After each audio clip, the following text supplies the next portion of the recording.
Hai guys, welcome back again to my YouTube channel, Mama Shen.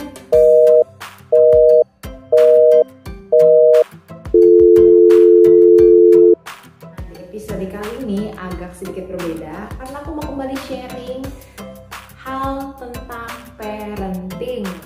As you know guys, aku punya satu anak, sekarang udah balita dia. Her name is Precious, nama anakku Precious, dan dia sekarang sudah berusia 3 tahun. Ini adalah sebuah pertanyaan yang paling banyak ditanyakan oleh emak-emak sepantaran saya, ya, yang ada di era Kokoro ini, yaitu apakah saya harus menyekolahkan anak saya secara online? Ya, sejak kita ngalamin pandemi 2020, sekolah pun juga belum bisa tatap muka alias segala sesuatunya pakai Zoom class atau online class dan segala macamnya. Nah, pertanyaannya itu, apakah online class ini efektif diterapkan kepada anak-anak khususnya yang masih TK? Kalau misalnya udah SD, SMP, SMA sih pasti tingkat fokusnya, tingkat penerimaannya akan lebih baik dibanding anak-anak yang masih 5 tahun ke bawah. Jadi di kesempatan kali ini aku pengen sharing pendapatku tentang perlu atau tidaknya online class di era Kokoro ini. Oke? Nah, sebelum lanjut jangan lupa ya untuk like, share, dan subscribe channel YouTube aku, Mama Shen, untuk ide-ide Montessori receh dan juga cerita receh lainnya dari keluarga receh people. Nah guys, sebelum aku mau sharing tentang pendapatku, aku pengen cerita tentang efek gadget terhadap anak-anak. Ya, for your information, tahap perkembangan otak anak yang paling gemilang itu adalah di range usia 0 sampai 5 tahun. Pasti pernah dengar istilah golden age, ya, golden age atau usia emas. Nah, usia emas anak itu adalah dari 0 sampai 5 tahun, dimana otaknya mereka tuh benar-benar menyerap segala sesuatu apa yang mereka tangkap dengan telinga, dengan mata, ke memorinya atau ke otaknya dan pikirannya. Hal inilah yang aku yakini bahwa 5 tahun pertama anak-anak adalah masa yang tidak boleh dilewatkan. Karena itulah kenapa aku benar-benar pengen berbagi lewat channel YouTubeku ini kegiatan-kegiatan yang bisa parents terapkan, mami, papi kayaknya jarang lah ya, atau teachers yang lain yang sekiranya mungkin bisa diterapkan ke anak-anak batita yang kegiatan Montessori receh yang sepertinya itu nggak ada manfaatnya kelihatannya, tapi untuk anak itu sangat penting banget. That's why aku membuat channel YouTube ini untuk sekiranya bisa jadi inspirasi, bisa jadi berkat untuk para moms, parents sekalian, orang tua muda kayak gue juga, ide-ide permainan receh yang bisa diterapkan ke anak-anak. Saya berbicara bukan sebagai expert ya, tapi lebih kayak sharing aja. Aku ngajar anak-anak tuh udah cukup lama ya. Kalau ngajar TK-nya dari 2010, tapi sebelum 2010 itu udah ngelesin dan segala macamnya. Dan perkembangannya yang aku lihat ya, yang aku benar-benar lihat di tahun 2015 ke atas, kami banyak menemui anak-anak yang mengalami speech delay atau keterlambatan berbicara, kemudian unfocus, tidak ada eye contact ketika dia berbicara. Yang paling sering ditemui itu adalah speech delay. Ternyata setelah diselidiki, anak yang mengalami speech delay biasanya, saya bilang biasanya ya, terlalu banyak mengkonsumsi gadget. Ya, jadi dalam hal ini mungkin nonton YouTube atau mungkin main game. Bukan hanya speech delay ya, kemudian eye contact. Eye contact ini kalau kita ajak ngomong, anak itu tuh nggak mau natap mata kita. Nah, itu salah satu indikatornya. Maka anak tersebut bisa fokus atau enggak kelihatan dari eye contactnya. Kemudian juga pelafalan, ada anak yang nggak bisa ngomong secara lancar padahal usianya sudah 3 tahun. Idealnya anak 2 tahun tuh udah mulai bisa mengucapkan kata-kata dengan jelas, dengan clear.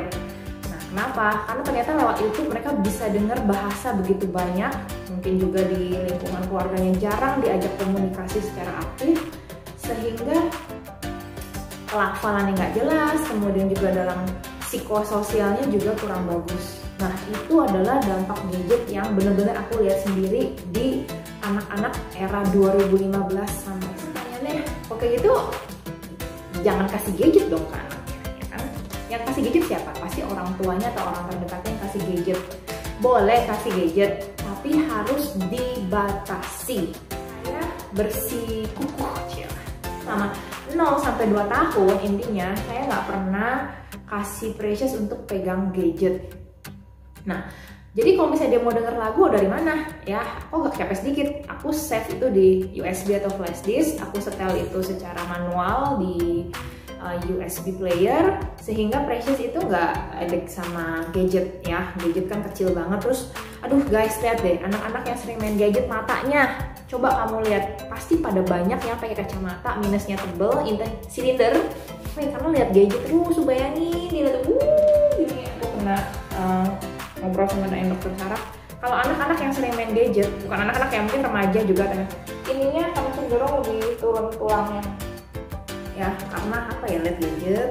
Nah, untuk Precious sendiri aku batasin. Jadi ketika dia 0 sampai 2 tahun, aku nggak memberikan gadget sebagai media entertain buat dia, nggak. Yang aku kasih untuk Precious adalah mainan. Puas-puasin dia main, ada buku cerita, dan ya itu yang aku bilang, aku buatin mainan-mainan receh yang sekiranya bisa menstimulasi daya kembangnya Precious, tidak memberikan gadget untuk stimulasi perkembangan milestone-nya dia, tidak. Yang saya kasih adalah permainan, kemudian juga pastinya ada waktu yang harus kita korbankan untuk anak-anak ya. Kita ajak ngobrol, kemudian ajak main, ajak cerita, itu yang saya terapkan ke Precious. Dan setelah dia umur 2 tahun, 2 tahun setengah, dia mulai deh tuh tahu ada yang namanya gadget ya, lihat YouTube. Nah, di YouTube-nya sendiri pun yang aku kasih lihat adalah lebih banyak ke lagu-lagu. Jadi konten yang edukatif seperti ide-ide Montessori, mungkin aku kasih lihat dia sedikit-sedikit. Dan yang aku terapkan ke Precious adalah harus ada time limit atau harus ada jangka waktu ketika dia pinjam handphoneku untuk lihat. Itu video, biasanya kebanyakan pasti video, dan dia nggak tahu sama sekali bahwa ada game di gadget, nggak tahu. Kayak emaknya juga sih, gue juga nggak demen main gadget. Children see, children do. That's right. Caranya aku adalah juga tidak memberikan gadget pada saat anak tersebut makan. Aku perhatiin anak-anak zaman sekarang kalau makan harus ada gadget di depannya supaya dia bisa konsentrasi mungkin. Oke, mungkin dia nonton TV, ya ada nonton Nick Junior sambil makan. Tapi itu juga saya nggak lepasin dia sendiri. Ketika dia lihat nonton, saya akan sambil makan, saya akan sambil tanya, kira-kira ini siapa namanya, ini warnanya apa. Jadi harus ada interaksi. Nggak cuma dia nonton sambil makan gitu, tidak sama sekali. Kalaupun dia nonton sambil makan, pasti harus ada tanya jawab yang harus saya berikan kepada Precious, sehingga dia tahu, oh ini apa, ini bahasa Inggrisnya ini itu segala macam. Jadi tidak dilepas. Banyakan orang tua mungkin ngelepasin anak itu sendiri dengan gadgetnya, sehingga si anak tuh ya asik sendiri, dunianya ya dunia gadget, nggak denger orang ngomong apa, nggak denger dipanggil, unfokus, nggak gitu sosialisasi, karena yang dia tahu dunianya adalah di gadget ini. Sebenarnya sih bukan, ini udah sering banget deh. Mungkin ada 2 anak yang berdampingan, tapi sama-sama sibuk dengan handphonenya masing-masing. Gimana sosialisasinya?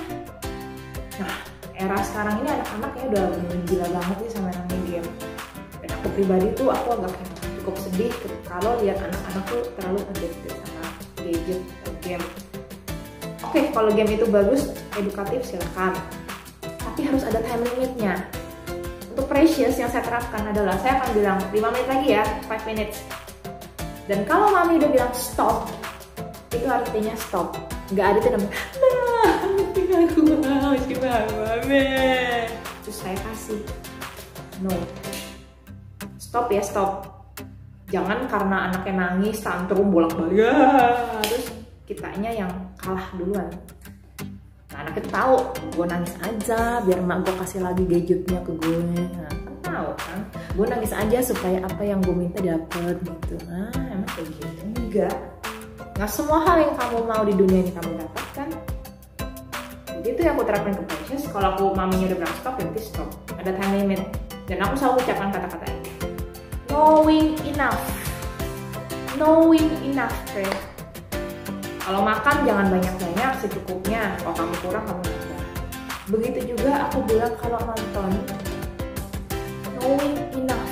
Kalau kamu bilang enough, kamu bilang cukup, stop, enough, itu artinya kamu masih bisa lakukan itu lagi besok atau jadi yang saya terapkan adalah disiplin waktunya supaya anak itu nggak terikat dengan umur 1-2 tahun yang udah bisa saking itunya dengan gadget. Oh God, jangan. Kalau bisa, kalau kita punya anak, ayo kita batasin. Jangan memberikan gadget terlalu berlebihan kepada anak karena dampaknya nggak bagus. Dan orang tua harus juga tegas. Kalau kamu yang kasih sebagai orang tua, kamu pun yang berhak untuk mengambilnya. Sehingga anak-anak tahu batasan ketika mereka bermain, kapan waktu selesainya, seperti apa. Itu pendapatku. Nah, oke, sekarang lanjut tentang perlu nggak masukin anak TK, terutama untuk online class.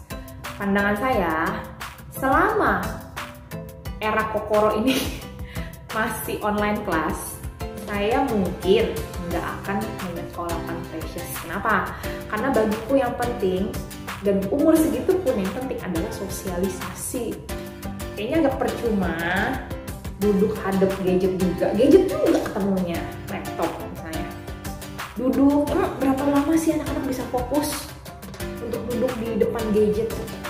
Mungkin ada juga yang bilang, tanggung nggak sih nanti kalau masuk TKB bayar uang pangkal. Ya udah. Kalau memang harus bayar uang pangkal ketika dia nanti TKB, yang penting harus ada tatap muka. Kalau nggak tatap muka, bagiku percuma anak-anak disekolahin, anak-anak TK disekolahin online. Menurut saya, karena pertama apa? Fokusnya mereka kurang. Yang kedua, orang tuanya yang dampingin tuh bener-bener harus sabar dan meluangkan waktu. Nggak bisa kamu online kelas, anakmu ditinggal gitu aja, ya kabur anakmu. Mau nggak ditemenin nggak bisa. Kecuali dia udah SMA. Tapi kalau anak TK disuruh online kelas, dia duduk sendiri, nggak bisa Bu, nggak bisa. Nah, sekarang kalau ada yang nanya, umurnya nggak cukup nanti, kejar umur. Kejar umur mah kejar ijazah. Yang saya tahu, tidak ada keharusan anak itu harus lulus TK baru bisa masuk SD. Yang saya tahu tidak ada.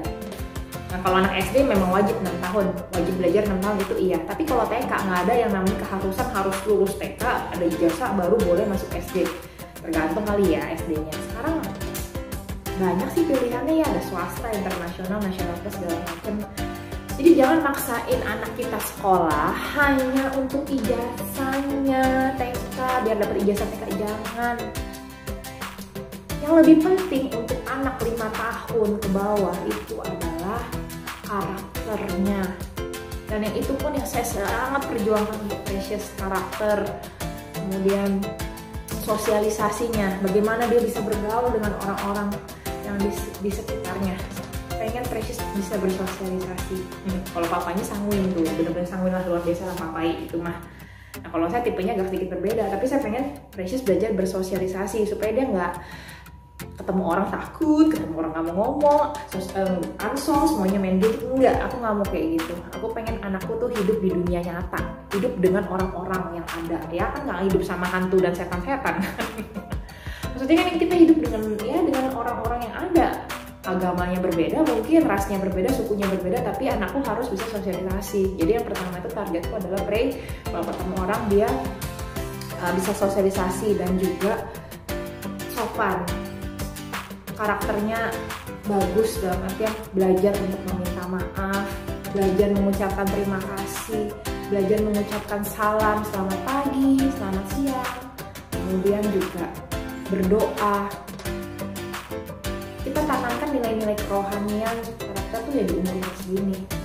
Dan aku bersyukur sekali sejak punya anak, sejak punya Precious, aku belajar menekan egoku dan belajar untuk mengucapkan kata maaf. Ini mungkin aku kadang-kadang juga suka emosi karena aku juga bukan ibu yang sempurna. Kadang-kadang masih kayak ibu tiri juga gitu dalam sampai keluar. Tapi kalau misalnya harinya lagi berat banget mau kasarnya, aku juga suka mungkin nggak sabaran sama Prey. Kadang pun bisa main fisik, bisa juga kalau misalnya udah spanning dan anaknya nggak mau denger. Dan setelah itu saya harus penyelesaian, dalam artian saya tatap dia, saya peluk dia dan saya bilang saya minta maaf, Mami feel so sorry. yang itu yang selalu saya terapkan sejak Prey masih kecil, dan yang aku lihat sekarang dampaknya adalah Precious adalah anak yang sangat mudah minta maaf dan dia bisa mengakui kesalahannya. Itu buat aku tuh sesuatu yang spesial karena 2,5 tahun itu dia udah bisa belajar minta maaf, belajar terima kasih, thank you, you're welcome. Itu udah sebuah kata-kata yang kelihatannya gampang diucapin, tapi masihkah diucapkan sekarang? Selamat pagi mami, kalau dia bangun tidur dia bilang selamat pagi, kemudian selamat siang, selamat sore, hal-hal yang seperti itulah yang mungkin buat orang tuh biasa aja, tapi bagiku tuh itu penting. Karakternya dia, bagaimana Precious menjadi anak yang mandiri, dia bisa tahu apa yang harus dia lakukan, problem solvingnya seperti apa. Aku rasa itu lebih penting, dan aku berharap aku bisa memberikan yang terbaik buat Precious selama 5 tahun pertama kehidupannya. Dan sekarang janjiku pribadi, aku pengen memberikan kenangan yang terbaik di golden age-nya Precious anakku di 5 tahun pertamanya dia. Dan mungkin memang aku harus spend lebih banyak waktu untuk anakku. Ya, mungkin aku nyiapin mainan edukatif, atau komunikasinya harus aku luangin waktu seperti itu. Tapi bagiku ini adalah investasi yang penting untuk anakku masuk ke jenjang berikutnya nanti. Dan moms, please jangan khawatir kalau anakmu belum bisa baca tulis segala macam. Percaya, pasti dia akan celik pada waktunya. Asal kamu kenalin, misalnya ABC atau ABC, tapi jangan berharap terlalu tinggi. Anak gue umur segini, umur 2 tahun belum bisa baca. Bu, ya karena perkembangannya beda. Lihat tuh, celiknya mereka tuh beda. Yang penting itu adalah stimulasinya, dikasih stimulasi. Kalau kamu nggak kasih stimulasi, gimana anakmu tahu? Kalau kamu nggak temenin dia belajar, gimana dia bisa? Jadi kita jangan berharap yang terlalu tinggi, tapi kalau misalnya kita sebagai orang tua, kita juga memberikan yang baik untuk mereka. Waktu adalah investasi yang terbaik. Waktu adalah bahasa cinta yang terbaik yang mungkin kita bisa kasih ke anak kita, karena waktu itu nggak bisa diulang. Mungkin ada anak yang terlambat, mungkin nanti masuk SD, ya why not? Nggak masalah, yang penting anakmu siap secara mental untuk dia nanti masuk ke jenjang berikutnya. Karena akademis itu bukan suatu hal yang utama yang aku percaya sih sekarang ini. Ada orang yang mungkin gak lulus S1 tapi sukses banyak, tapi ada juga yang S1 yang cum laude segala macam, cari kerjaannya juga susah, ada juga gitu. Jadi yang aku rasa tuh yang paling penting adalah lebih ke kesiapan dia secara pribadi, bagaimana dia bisa menjadi berkat, menjadi berguna bagi orang-orang sekitar dia, yaitu lewat itu karakternya, sosialisasinya. Kalau memang masih terpatri dengan gadget yang dia sibuk sendiri, itu gimana? Makanya hal-hal kecil seperti inilah yang aku berusaha untuk terapin ke anakku. Nah, jadi intinya di sharingku kali ini, penting gak sih anakku disekolahin di TK online? Buat aku kembali lagi ke parents masing-masing. Kalau kamu punya dana cukup, kalau kamu sebagai orang tua punya waktu cukup untuk anak-anakmu, dan kamu rasa anak-anakmu siap untuk duduk tenang, fokus, mendengarkan pelajaran dari gurunya lewat online, silakan gitu. Tapi kalau misalnya kamu rasa anakmu tuh belum bisa fokus, masih ada hal-hal yang lain yang harus dibenahin, misalnya mungkin ya sosialisasinya dia, karakternya dia, yuk kita beresin dulu fondasi yang lebih penting. Fondasi yang lebih penting ini apa itu ya? Emosionalnya mungkin dibanding intelijen ya. Kayak aku bilang, untuk akademis aku yakin anak-anak pasti cepet tangkepnya, karena sponsnya ini kita pegang sponsnya dia. 5 tahun pertama kita harus isi dengan berbagai hal yang baik, berbagai hal yang positif. Jangan khawatir yang anaknya umurnya 2 atau 3 belum sekolah sekarang, udah jangan khawatir, percaya deh nanti pasti akan ada waktunya. Yang penting di hari-hari dia yang sehari-hari ini kita isi dengan hal-hal yang berguna, bonding time orang tua dan anak, komunikasi, sosialisasi.